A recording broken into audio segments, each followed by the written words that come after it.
সবুজ শ্যামলে ভরা আমাদের Gazipur safari park Bangladesh. Gazipur safari park Bangladesh নানা কারণে বিখ্যাত। তবে দুঃখের বিষয় এই, আমাদের গাজীপুর সাফারি পার্কের ভিতরে শিশু পার্ক, এটা লম্বা একটা সময় ধরে কোনো একটি কারণে বন্ধ রয়েছে।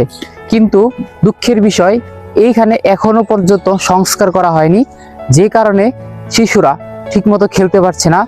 এখানে গেটটা বন্ধ থাকলেও তারা নিয়মিত ভিতরে ঢুকছে, কিন্তু তারা ভালো একটা খেলাধুলার সুযোগ পাচ্ছে না। দুজন শিশু যাচ্ছে ভাঙার জিনিসটা নিয়েই খেলা করতে। কিছু ভেঙে পড়ে রয়েছে, কিন্তু মেরামত করা হয়নি এখনো। খেলতে আসছি, এখন দেখি সব ভাঙাচোরা। সবকিছু রয়েছে ভাঙাচোরা, মেরামত করার কিছু নেই। লক্ষ টাকার যন্ত্রাংশ পড়ে রয়েছে, দেখার কেউ নেই। বন্ধ, এটা আসলে সরকারি কোনো পদক্ষেপ নেওয়া লাগবে। কি জন্য বন্ধ আছে? আমাদের এখানে জিনিসগুলো পরিত্যক্ত নষ্ট হয়ে যাচ্ছে, এখানে দেখার মতো কোনো লোকজন দেখা যাচ্ছে